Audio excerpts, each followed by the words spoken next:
Hello दोस्तों, SM college of nursing के YouTube channel पर आपका स्वागत है। इस चैनल को सब्सक्राइब करें। नई वीडियो के नोटिफिकेशन के लिए बेल आइकन पर प्रेस करें। नई वीडियो के नोटिफिकेशन आपके पास अपने आप आ जाएंगे। Good afternoon, class. Today, pharmacology department, I will take antiarrhythmic drugs. In antiarrhythmic drugs, I will take today sodium channel blockers. आज हम सोडियम चैनल ब्लॉकर्स ड्रग्स के बारे में डिस्कशन करेंगे। हमने पिछली क्लास के अंदर इनके क्लासिफिकेशन के बारे में डिस्कशन किया था, एंटी एरिथमिक ड्रग्स के क्लासिफिकेशन के बारे में। आज हम इनके अलग अलग ड्रग्स के बारे में डिस्कशन इस क्लास के साथ में स्टार्ट करते हैं। सबसे पहले हम बात करते हैं सोडियम चैनल ब्लॉकर, और सोडियम चैनल ब्लॉकर में हम बात करते हैं प्रोकाइनामाइड, जो कि क्लास फर्स्ट में आती है प्रोकाइनामाइड। ठीक है, इस प्रोकाइनामाइड के बारे में डिस्कशन करेंगे। उसके बाद में हम लिडोकेन के बारे में डिस्कशन करेंगे। ठीक है, procainamide it is the orally active amine derivatives. जो ये ड्रग्स है ये ओरली एक्टिव है, ठीक है, और ये अमाइन डेरिवेटिव्स होते हैं। वे ड्रग्स जो कि एक एनेस्थेटिक रूप में काम आती हैं। ठीक है, और इसको ग्रुप, अगर हम ग्रुप की बात करें तो ये प्रोकाइन ग्रुप्स के अंदर आते हैं। ठीक है, प्रोकाइन ग्रुप्स में आने वाले अमाइन डेरिवेटिव्स ड्रग्स हैं। ठीक है, लोकल एनेस्थीसिया के रूप में देखा जाता है, क्योंकि सोडियम चैनल ब्लॉकर्स का मतलब है हम सोडियम के चैनल्स को ब्लॉक कर देते हैं। अगर हम सोडियम के चैनल्स को ब्लॉक कर देते हैं तो इंपल्सेस जनरेट होती है ना, वो इंपल्स क्या है, आगे की तरफ वर्कआउट नहीं करती, आगे की तरफ ग्रो नहीं करती है, सोडियम के चैनल को ब्लॉक करने की वजह से। हमने एक्शन पोटेंशियल की बात की थी हमारे हार्ट के सिस्टम में। एक्शन पोटेंशियल यही होता है, जब सोडियम चैनल्स ओपन होते हैं उसकी वजह से क्या होते हैं, सोडियम इनसाइड जाता है, इन्फ्लक्स करता है, इसकी वजह से होता है डीपोलराइजेशन। ठीक है, और ये डीपोलराइजेशन, अगर सोडियम अंदर गया नहीं तो डीपोलराइजेशन इतनी ज्यादा होती नहीं है। हार्ट का जो रिदमिक प्रॉब्लम आ रही है उस कंडीशन में हम सोडियम चैनल ब्लॉकर्स का ये बार-बार रिदम दे रहे होते हैं, एब्नॉर्मल रिदम देने की वजह से इसको सोडियम चैनल ब्लॉकर्स को यूज किया जाता है। इसके हम मैकेनिज्म ऑफ एक्शन के अंदर हम देखेंगे। ठीक है, हम बात करते हैं सोडियम चैनल ब्लॉकर्स में। ठीक है, it's electrophysiological action almost identical same as a quinidine. जो क्विनिडीन ड्रग है उसकी तरह ही क्या वर्क करती है, ये इलेक्ट्रोफिजियोलॉजिकल इसका जो एक्शन है वो सेम होता है क्विनिडीन ड्रग्स के क्विनिडीन जैसा। क्या होता है, क्यूआरएस कॉम्प्लेक्स एंड क्यूटी जो इंटरवल है ये दोनों प्रोलॉन्ग हो जाते हैं, लंबे समय तक चलते हैं, लंबे दिखाई देते हैं। यानी जो फास्टली जो एक्टिविटी आ रही थी हार्ट रेट की ईसीजी के अंदर फास्ट, जैसे वेंट्रिकुलर टेकिकार्डिया हो गया, वेंट्रिकुलर फेलियर हो गया, और WPW सिंड्रोम हो गया, ऐसे कंडीशंस के अंदर क्या होता है, अर्जिनिया की कंडीशन अक्सर होती है, सुप्रावेंट्रिकुलर टेकिकार्डिया हो गया। ऐसे कंडीशंस में क्या होते हैं कि हमें उसके जो हार्ट रेट के रिदम्स को क्या करने पड़ते हैं, स्लो करने पड़ते हैं। स्लो करने के लिए क्या होते हैं, सोडियम चैनल ब्लॉकर्स को एक बिल्कुल अच्छे डोज के अंदर देना पड़ता है, जिसकी वजह से जो क्यूआर कॉम्प्लेक्स है और क्यूटी जो इंटरवल्स है ये, और एक्शन पोटेंशियल डीपोलराइजेशन है, एपीडी एक्शन पोटेंशियल डीपोलराइजेशन है, वो भी क्या होते हैं, प्रोलॉन्ग होते हैं, प्रोलॉन्गेशन उसका भी होता है। तो इन चीजों का ध्यान में रखते हुए ये ड्रग्स को दिया जाता है। अब हम बात कर लेते हैं इसके फार्माकोकाइनेटिक के बारे में।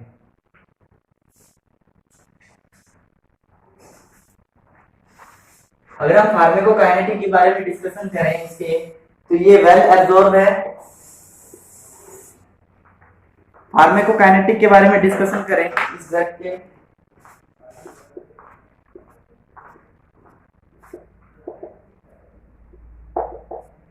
तो फार्माकोकाइनेटिक में इसका ये क्या है, ये इसकी जो ओरल एब्जॉर्प्शन है वेल है, अच्छे से ये एब्जॉर्प्शन हो जाता है, और इसकी जो बायो अवेलेबिलिटी होती है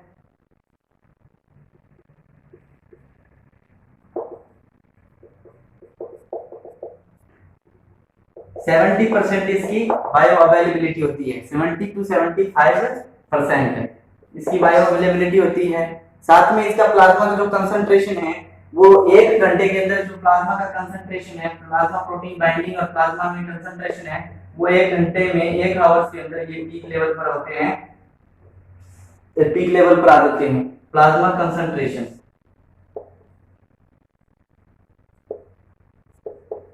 प्लाज्मा कंसंट्रेशन। ठीक है, नेक्स्ट हम जब बात करते हैं इसके मेटाबॉलिज्म के बारे में, तो इसका मेटाबॉलिज्म लीवर के अंदर ही होता है कंजुगेशन प्रक्रिया के द्वारा। ठीक है,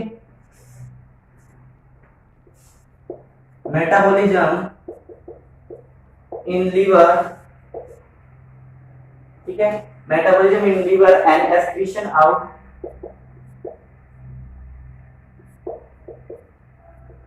excrete out by in urine।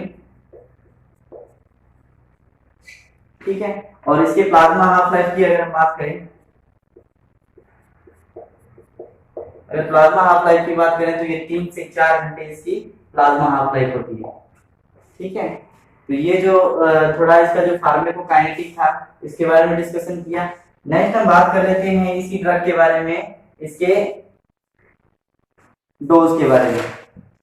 तो डोज की हम बात करें, डोज ऑफ प्रोपेनामाइड, तो प्रोपेनामाइड की डोज की हम बात करें तो 0.5 टू 1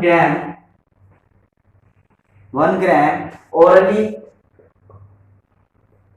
1 ग्राम ओरल और आईएम,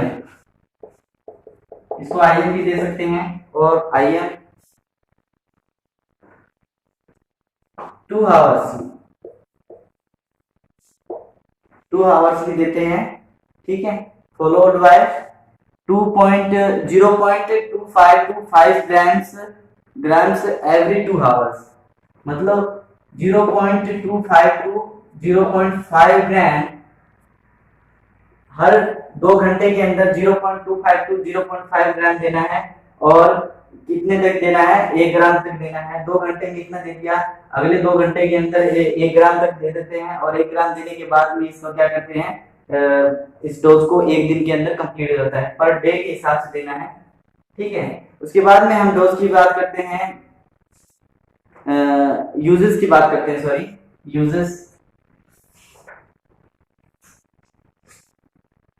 यूजेस की हम बात करें तो इस ड्रग को ventricular tachycardia, VT, ventricular tachycardia में देते हैं। WPW syndrome, Wolff Parkinson's disease के अंदर ये वॉल्फ पार्किंसंस WPW सिंड्रोम्स में देते हैं, वॉल्फ पार्किंसन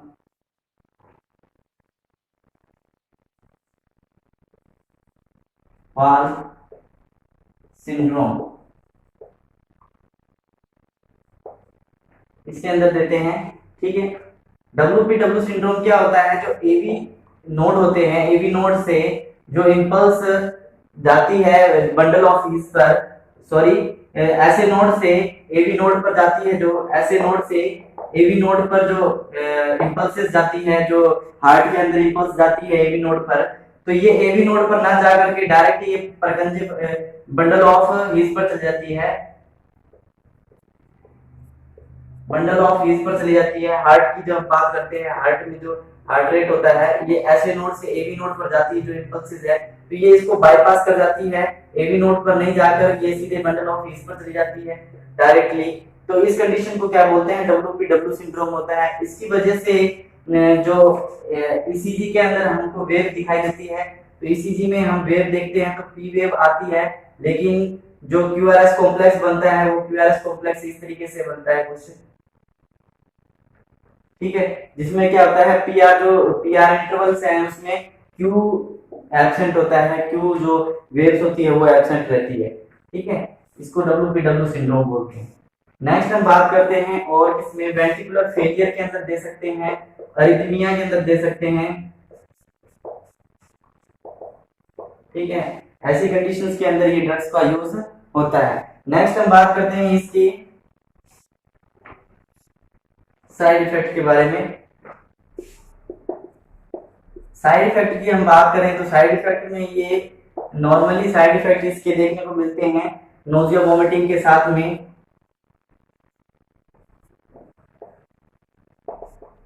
नोजिया वोमिटिंग के साथ में देखने को मिलेंगे। Weakness, mental confusion, weakness, mental confusion, mental confusion, hallucination,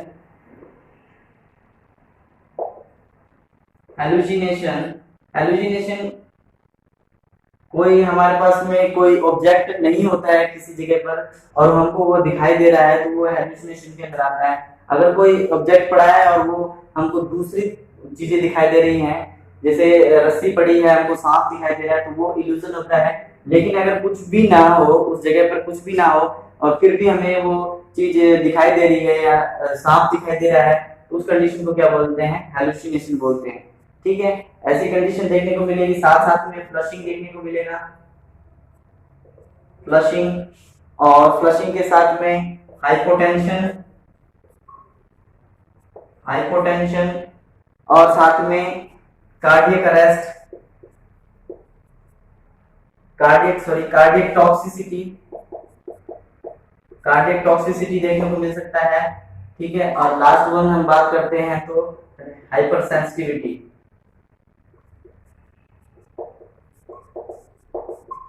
ये सब इसके साइड इफेक्ट के अंदर हमको देखने को मिल सकते हैं। तो इस तरीके से थे ये प्रोपेनामाइड। ये एक लोकल एनेस्थीसिया के रूप में भी यूज होता है, लोकल एनेस्थीसिया की तरह होते हैं ये ड्रग्स। नेक्स्ट हम बात करते हैं ग्रुप सेकंड के अंदर, क्लास सेकंड के अंदर हम बात करें तो क्लास सेकंड के अंदर बात करें, सेकंड के अंदर तो ये आता है लिडोकाइन।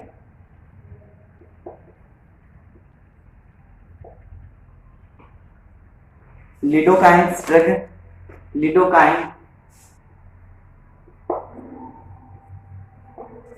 लिडोकाइन ड्रग है। ये भी एक एनेस्थीसिया है, लेकिन ये एनेस्थीसिया जो ड्रग है ये ओरली नहीं दिया जाता और ये ओरली इफेक्टिव नहीं रहती है। ठीक है, तो हम बात कर लेते हैं इसके बारे में, इसके इंट्रोडक्शन के बारे में डिस्कशन कर लेते हैं। It is the most commonly use local anaesthesia. ये बहुत ज्यादा यूजली कॉमनली यूज होने वाली एनेस्थीसिया है lidocaine. It is most commonly use anaesthesia. ठीक है, in additionally it is the popular anti arrhythmic drugs. इसको ड्रग ऑफ चॉइस के रूप में भी देखा जाता है। Drug of choice of arrhythmia की कंडीशन में इसको मोस्टली ये मोस्ट पॉपुलर है एरिथमिक ड्रग। मतलब ये मोस्ट ड्रग ऑफ चॉइस की बात करें एरिथमिया की कंडीशन के अंदर लिडोकाइन का बहुत ज्यादा यूज होता है। बस साथ ही हम बात करते हैं अदर्स ड्रग की, जैसे लिडोकाइन के साथ में हम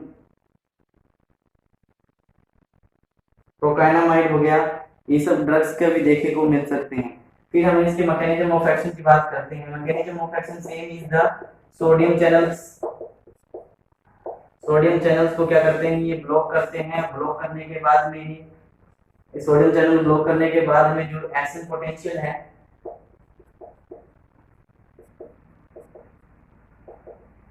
एक्शन पोटेंशियल उसको क्या कर देते हैं? लॉक कर देते हैं। एक्शन पोटेंशियल धीमा कर देते हैं, जिससे अरिथमी की कंडीशन है,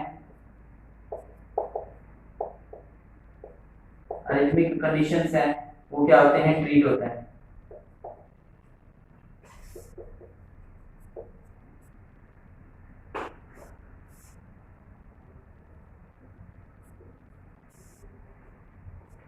ठीक है, नेक्स्ट हम बात करते हैं इसके फार्माकोकाइनेटिक के बारे में।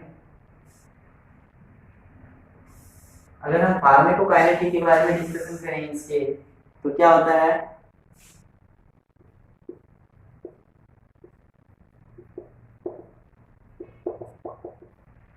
फार्माकोकाइनेटिक क्या है? Lidocaine is the inactive orally. ये ओरली इनएक्टिव फॉर्म में होते हैं, इसको ओरली नहीं दे सकते हैं, तो इनएक्टिव ओरली।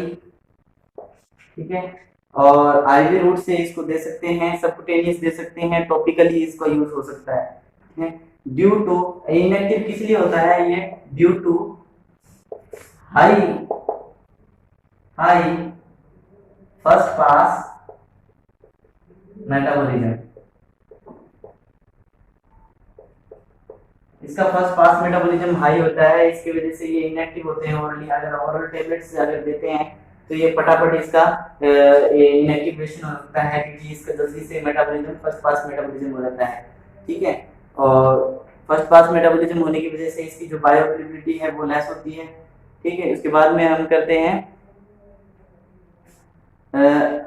एक्शन में आते हैं। ये बोलस फॉर्म में अगर देते हैं,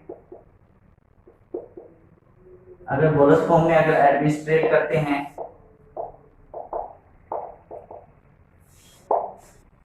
एक्शन में तभी आते हैं, ठीक है, एक्शन में आते हैं।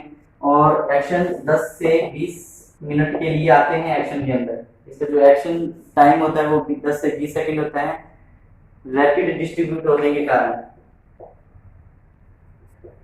रैपिड डिस्ट्रीब्यूशन मतलब जल्दी से ये डिस्ट्रीब्यूट हो जाते हैं, इसलिए ये सिर्फ 10 से 20 सेकंड 10 से 20 मिनट के अंदर ये एक्शन के अंदर आ जाते हैं, ठीक है। और अगर हम इसकी प्लाज्मा हाफ लाइफ के बारे में बात करें तो ये लगभग 8 मिनट इसकी प्लाज्मा हाफ लाइफ है, वेरी शॉर्ट, ठीक है। उसके बाद में हम डोज की बात करते हैं।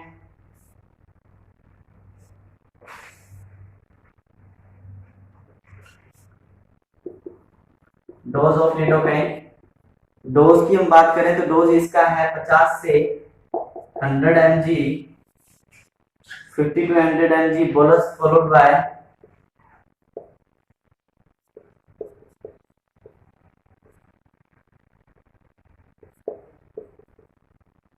followed by 20 से 40 mg every 10 to 20 minutes, every 10 to 20 minutes, या फिर इसी को बोल सकते हैं 1 से 3 mg पर मिनट।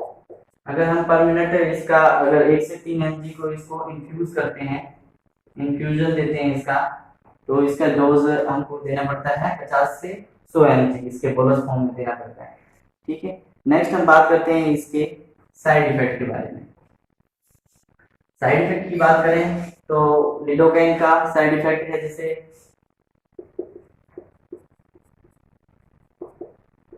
साइड इफेक्ट है ड्राउजीनेस, नोजिया, पैरास्थीसिया, ड्राउजीनेस, पैरास्थीसिया, नोजिया, निस्टिगमस,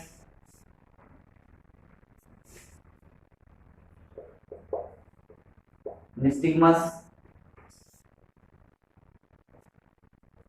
ठीक है, और ट्विस्टिंग,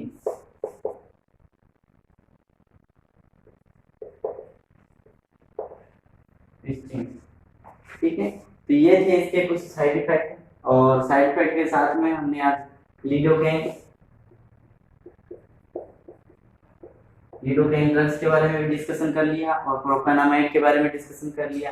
नेक्स्ट क्लास में हम अदर्स सोडियम चैनल ब्लॉकर्स के बारे में, या फिर हम अदर्स ड्रग्स जैसे बीटा ब्लॉकर्स और कैल्शियम चैनल ब्लॉकर्स के बारे में डिस्कशन कर ही लिया था। हम बात करेंगे पोटेशियम चैनल ओपनर्स के बारे में डिस्कशन करेंगे। तो नेक्स्ट क्लास में हम बाकी जो बचे हुए जो एंटी एरिथमिक ड्रग्स हैं उनका डिस्कशन करेंगे। आई होप आपको क्लासेस पसंद आई। Thank you so much for giving this opportunity for me. Okay, thank you.